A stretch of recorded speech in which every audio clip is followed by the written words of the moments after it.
वालेकुम स्टूडेंट आज हमारा लेक्चर 10 है। तो चलते हैं अपने लेक्चर 10 पर। तो स्टूडेंट आज का जो हमारा टॉपिक है वो बहुत इम्पॉर्टेंट टॉपिक है जिसका नाम है डेटाबेस मॉडल। तो चलते हैं और देखते हैं डेटाबेस मॉडल क्या होता है। A set of rules and standards that define how the database organize and store data is called database model। ऐसे रूल्स और स्टैंडर्ड्स जो ये बताते हैं कि डेटाबेस के अंदर हम डाटा को ऑर्गेनाइज कैसे करेंगे और स्टोर कैसे करेंगे, ऐसे मॉडल्स को हम डेटाबेस मॉडल्स का नाम देते हैं। तो डेटाबेस मॉडल असल में क्या है? स्ट्रक्चर्स हैं, ऐसे डाटा स्ट्रक्चर्स हैं जिनके अंदर हम डाटा को ऑर्गेनाइज कर सकते हैं। It also define how user views the organization of data। ये स्ट्रक्चर्स और ये डाटा मॉडल्स हमें क्या बताएंगे कि एक डाटा की ऑर्गेनाइजेशन क्या है, डाटा की ऑर्गेनाइजेशन क्या होगी, यानी कि डाटा का स्ट्रक्चर क्या होगा एक डाटाबेस के अंदर, ये हमें इन डाटाबेस मॉडल से मालूम हो जाएगा। हमारे पास डाटाबेस मॉडल कौन से हैं? हमारे पास हायरार्किकल मॉडल है, नेटवर्क मॉडल है एंड रिलेशनल मॉडल है। तो स्टूडेंट इन तीनों मॉडल्स को हमने बहुत अच्छे तरीके से अंडरस्टैंड करना है। तो चलते हैं अपने सबसे पहले मॉडल की तरफ जिसका नाम है हायरार्किकल मॉडल। हायरार्किकल मॉडल में क्या होता है student? The hierarchical model arrange records in hierarchy like an organisational chart. जैसे किसी ऑर्गेनाइजेशन में ऑर्गेनाइजेशनल चार्ट होते हैं, उसी तरह हायरार्किकल मॉडल में रिकॉर्ड्स को अरेंज किया जाता है। तो स्टूडेंट ऑर्गेनाइजेशनल चार्ट कैसे होते हैं? जैसे कि इसमें क्या होता है, ऑर्गेनाइजेशनल चार्ट में एक हायरार्की होती है, यानी कि सबसे ऊपर जो हेड होता है वो सबसे ऊपर होता है, उसके नीचे जो दूसरा पर्सन होता है जो उससे कम लेवल का होता है, इस तरह उससे कम लेवल का थर्ड पर होता है। तो इसी तरह इसको हम ऑर्गेनाइजेशनल चार्ट कहते हैं। जैसे कि सबसे पहले हम कहते हैं कि सबसे पहले किसी कंपनी का सीईओ होगा, उसके बाद फिर उस कंपनी का मैनेजर होगा, फिर थर्ड पे वर्कर्स होंगे। ठीक है, तो ये हमारे पास एक ऑर्गेनाइजेशनल चार्ट है। तो इसी तरह हायरार्किकल मॉडल में भी हमारे पास जो हम रिकॉर्ड्स को अरेंज करते हैं in the form of hierarchy करते हैं। Each record type in this model is called node and segment।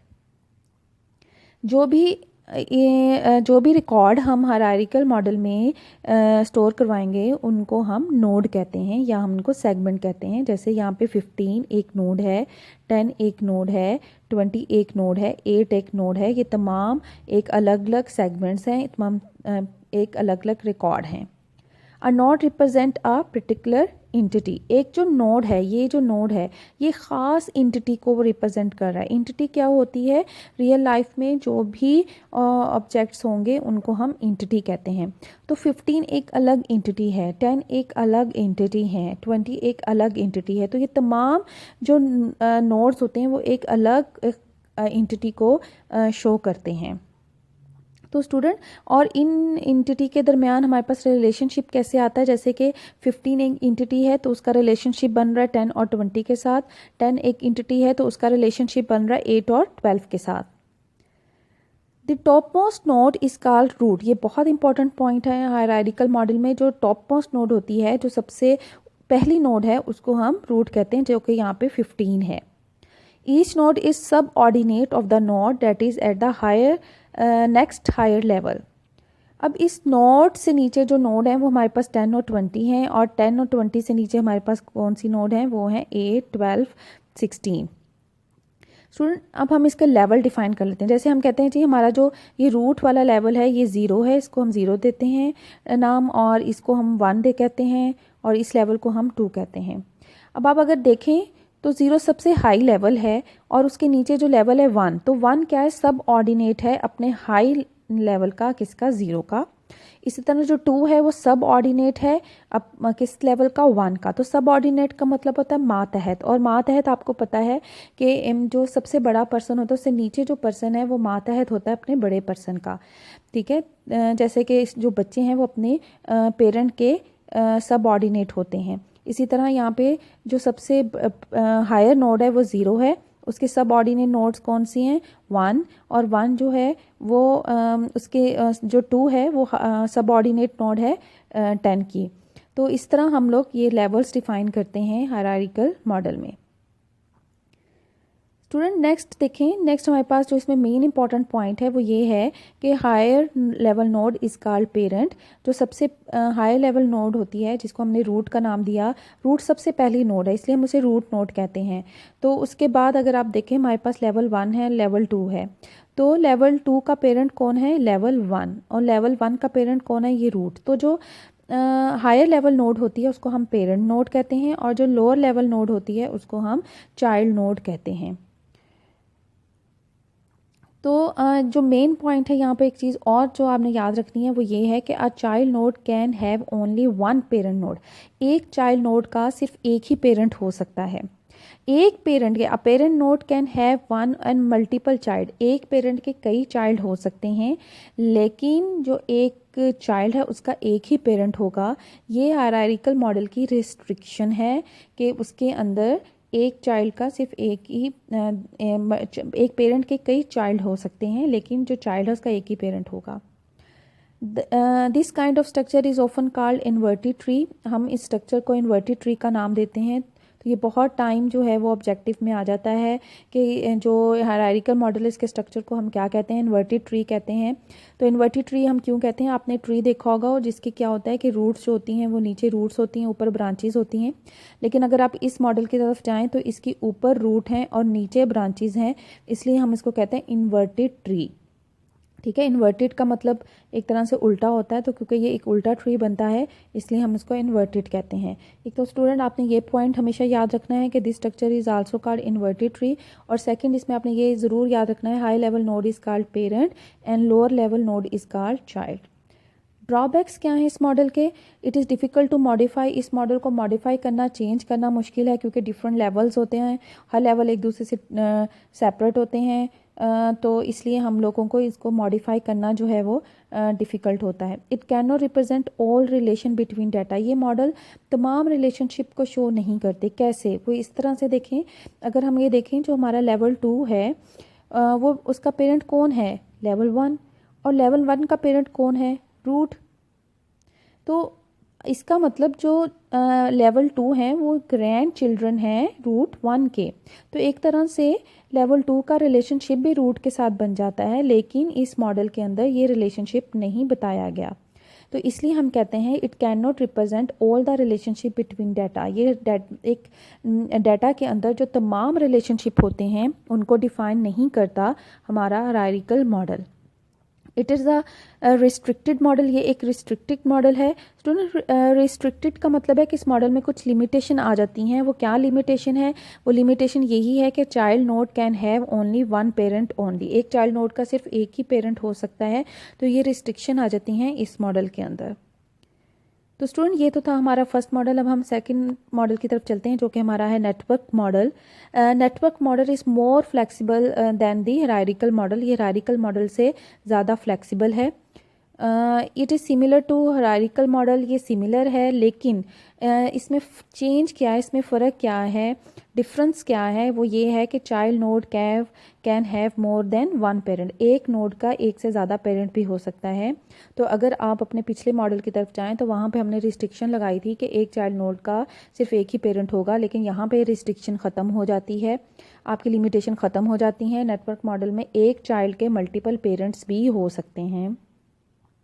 इसलिए हम कहते हैं कि ये मॉडल जो है ये ज़्यादा फ्लेक्सिबल है हायरार्किकल मॉडल से। Child nodes are represented by arrow. हम चाइल्ड नोड को यहाँ पर एरो से डिफाइन करेंगे। तो स्टूडेंट अगर आप पिक्चर देखें तो आपको पता चलेगा कि ए का जो चाइल्ड है वो B1 और B2 हैं, और B1 के दो चाइल्ड हैं C1 एंड C2। इसी तरह B2 के दो चाइल्ड हैं B1 एंड B2 के दो चाइल्ड हैं C2 एंड C3। तो जो आपने यहाँ पे ये चाइल्ड देखा है तो आपको पता चला होगा कि इसका पेरेंट B1 भी है और B2 भी है। जो हमारे पास नीचे यहाँ पर हमें चाइल्ड C2 नज़र आ रहा है, उसके दो पेरेंट हैं, एक B2 और एक 1। तो इसका मतलब ये जो चाइल्ड है हमारे पास C2 ये मल्टीपल पेरेंट्स लगता है, जो कि रिस्ट्रिक्शन थी हमारे पास हायरार्किकल मॉडल में, लेकिन नेटवर्क मॉडल में एक चाइल्ड के मल्टीपल पेरेंट्स हो सकते हैं, इसलिए ये मॉडल मोर फ्लेक्सिबल है। स्टूडेंट, तो ड्रॉबैक इस मॉडल का क्या है, क्योंकि इसके मल्टीपल चाइल्ड भी होते हैं और मल्टीपल पेरेंट्स भी होते हैं, तो इसलिए ये मॉडल कॉम्प्लेक्स होता है और डिफ़िकल्ट होता है इसको मेंटेन करना। और क्योंकि ये कॉम्प्लेक्स होता है इसलिए ये इससे अंदर से डाटा को रिट्रीव करना हमारे लिए स्लो हो जाता है। It requires more complex diagram. इसको बनाने के लिए हमें ज़्यादा कॉम्प्लेक्स डायग्राम की ज़रूरत होती है, क्योंकि ये मॉडल के अंदर हमें मल्टीपल पेरेंट्स मिलेंगे, मल्टीपल नोड्स मिलेंगे, जिसकी वजह से हमें बनाने में और इसको अंडरस्टैंड करने में मुश्किल हो सकती है। जैसे हमारे पास ये एक मॉडल है, नेटवर्क मॉडल है, जिसमें हमने देखा हमारे पास 2 कंपनीज हैं, पेल्को एंड डेल्को। पेल्को और डेल्को आपस में भी कनेक्ट हैं। उसके बाद पेल्को जो है वो एक कंडीशंस भी बनाती है, पेल्को एलसीडी भी बनाती है, डेल्को एयर कंडीशंस भी बनाती है, डेल्को एलसीडी भी बनाती है। इसी तरह जो एयर कंडीशंस हैं वो ब्लैक कलर में भी हैं, वो वाइट कलर में भी हैं, एलसीडी ब्लैक कलर में भी हैं, वाइट कलर में भी हैं। तो ये एक नेटवर्क मॉडल है जिसमें हमने देखा कि डिफरेंट नोड्स का मल्टीपल रिलेशनशिप हमारे सामने आता है। तो इसके अंदर ये हमें एक याद रखिएगा कि बेनिफिट ज़रूर है कि हमारे पास रिलेशनशिप जो है बड़े डिफाइन होते हैं नेटवर्क मॉडल के अंदर। लास्ट जो हमारे पास मॉडल है स्टूडेंट वो है रिलेशनल मॉडल, और याद रखिएगा ये मॉडल बहुत ज़्यादा फेमस मॉडल है और हमने आगे जो डेटाबेस पढ़नी है वो इसी मॉडल पर बेस करती है। Relational model is most commonly used database model, ये सबसे ज़्यादा यूज्ड होने वाला मॉडल है। उसके बाद है it is more flexible than hierarchical model, ये हायरार्किकल मॉडल से ज़्यादा फ्लेक्सिबल है, और हायरार्किकल और नेटवर्क दोनों मॉडल से ये ज़्यादा फ्लेक्सिबल है। ठीक है, तो आपका जो डेटाबेस मॉडल है वो दोनों मॉडल से ज़्यादा फ्लेक्स जी स्टूडेंट, तो हमने देखा कि हमारा जो रिलेशनल मॉडल है वो फ्लेक्सिबल है हायरार्किकल मॉडल से और हमारे नेटवर्क मॉडल से। स्टूडेंट, नेक्स्ट है हमारे पास the relational model consist of simple relation. जो हमारा रिलेशनल मॉडल है वो इसके अंदर मेन चीज़ क्या है, इसके अंदर मेन चीज़ है रिलेशन, और a relation is a term use for table. Relation एक ऐसी टर्म है जो कि हम टेबल्स के लिए यूज़ करते हैं। तो रिलेशनल मॉडल में मेन चीज़ क्या है, रिलेशनल मॉडल में जो काम होता है वो रिलेशन में होता है, और relation is a term use for table, और रिलेशन वो टर्म है जो हम टेबल के लिए यूज़ करते हैं। यानी इस मॉडल में हमारे पास इस तरह ये टेबल होगा जिसको हम रिलेशन का नाम देंगे। A relation represent a particular entity. It is used to store information about the entity. तो ये जो टेबल है या एक रिलेशन है इसके अंदर एक ख़ास इंटिटी के मतलब जो है वो डाटा रखा जाएगा, और इसी ख़ास इंटिटी की इंफॉर्मेशन हमें इस रिलेशन से मिलेगी। जैसे मैं कहती हूँ कि ये एक स्टूडेंट रिलेशन है, तो स्टूडेंट एक इंटिटी है जिस पे ये रिलेशन बेस कर रहा है, और इसी ही स्टूडेंट की इंटिटी की जो इन्फॉर्मेशन है, मतलब उसका रोल नंबर, उसका सेल नंबर, वो हम इस टेबल में स्टोर कराएंगे। The relationship are based on the data of the entity, और जो रिलेशनशिप्स हैं एक इंटिटी के या दूसरी इंटिटी के साथ जो रिलेशनशिप है वो बेस्ड करेगा कि इस रिलेशन के अंदर कौन से डाटा मौजूद हैं। जैसे मैं एक और इंटिटी बनाती हूँ वो है टीचर, और अगर मैं कहती हूँ स्टूडेंट इंटिटी का ताल्लुक टीचर इंटिटी से है, तो ये बेस करेगा कि इस स्टूडेंट इन जो रिलेशन है इसके अंदर क्या डाटा पड़ा हुआ है। और लास्ट वन है स्टूडेंट के डॉक्टर EF, ठीक है, जो डॉक्टर EF कोड है उन्होंने ये रिलेशनल मॉडल जो है वो इंट्रोड्यूस करवाया था। तो स्टूडेंट रिलेशनल मॉडल में जो मेन चीज़ है वो आपने ये याद रखनी है कि जो डाटा है इसके अंदर टेबल्स की रिलेशन में जो टेबल्स हैं उनकी फॉर्म में हम डाटा जो है वो स्टोर कराते हैं, तो टेबल्स को हम रिलेशन कहते हैं रिलेशनल मॉडल में। तो ये हमारे पास एक डायग्राम है रिलेशनल मॉडल की स्टूडेंट्स, तो जिसमें हमने देखा कि हमारे पास इंटिटी A है, B है, C है, और A का B से ताल्लुक़ है, B का C से ताल्लुक़ है, और D है, D का E से ताल्लुक़ है, E का F से ताल्लुक़ है। तो ये हमारे पास आपस में इंटिटीज़ हैं, और देखें इंटिटी A का B से ताल्लुक़ है, B का C से ताल्लुक़ है, और अगर किसी इंटिटी का D का B से ताल्लुक़ होता है तो हम इसका रिलेशन भी बना सकते हैं। तो इसके अंदर बहुत ज़्यादा फ्लेक्सिबिलिटी है इस मॉडल में। तो जब हम इस तरह रिलेशनशिप बनाएंगे कि D का B से, तो D जो है हमारा पेरेंट चाइल्ड होगा और B जो है वो इसका चिल्ड्रन बन जाएगा। तो इस तरह एक रिलेशनल मॉडल हमारे सामने आता है, डिफरेंट एंटिटीज़ का इसके अंदर रिलेशनशिप है। नेक्स्ट हमारे पास रिलेशनल मॉडल, हमने देखा था कि रिलेशनल मॉडल में मेन चीज़ क्या है, टेबल्स। तो tables are also called relation. Relational models में टेबल्स जो हैं उनको हम रिलेशन कहते हैं, और जो एक रो होती है, ये जो रोज़ हैं इनको हम टपल का नाम देते हैं, और जो ये कॉलम्स हैं इनको हम एट्रीब्यूट्स का नाम देते हैं रिलेशनल मॉडल में। तो ये 3 बातें आपने नहीं भूलनी। Tables are also called relation, rows are also called tuple and column are also called attributes in relational model। और इन्हीं ही चीज़ों से मिलकर हमारा एक रिलेशनल मॉडल बनता है और हम इसमें डाटा को स्टोर करते हैं। तो स्टूडेंट ये थे हमारे 3 मॉडल। हायरार्किकल मॉडल था हमारे पास, डेटाबेस मॉडल था, सॉरी नेटवर्क मॉडल था, और रिलेशनल मॉडल था। तो आपने अच्छे तरीके से इन तीनों मॉडल्स को याद करना है। इसमें से आपको लॉन्ग क्वेश्चन बहुत ज़्यादा इंपॉर्टेंट है। लॉन्ग क्वेश्चन काफ़ी ज़्यादा आता है कि explain 2 data models, 2 data models को एक्सप्लेन करें। आपने कोई से भी 2 डाटा मॉडल को एक्सप्लेन करना है with the help of diagram आपने लाजमी बनानी है। याद आपने तीनों मॉडल करने हैं, एक्सप्लेन आप 2 कर दें लेकिन याद आपने तीनों मॉडल ही करने हैं। शॉर्ट क्वेश्चन है, what is network model, what is difference between hierarchical model and network model और हायरार्किकल मॉडल में क्या फ़र्क है। Which model is more flexible, कौन सा मॉडल जो है वो सबसे ज़्यादा फ्लेक्सिबल है और आपने बताना है वो क्यों फ्लेक्सिबल है। तो स्टूडेंट यही आपकी असाइनमेंट है, आपने अच्छे तरीके से इसको सॉल्व करना है, और फिर जब भी आप असाइनमेंट करें और मुझे सेंड करें तो उसके ऊपर रोल नंबर हर पेज पे मेंशन किया करें, अपना नेम और रोल नंबर। तो स्टूडेंट ये तो था हमारा टॉपिक। मैं फिर से बता रही हूँ, बहुत इंपॉर्टेंट टॉपिक है, आपने इसको बहुत अच्छे तरीके से याद करना है। अगर आपको ये मेरी वीडियो पसंद आई हो तो मेरे चैनल को सब्सक्राइब करें और लाइक करें, और thank you so much for watching my video. इंशाल्लाह अब हम नेक्स्ट मिलेंगे अपने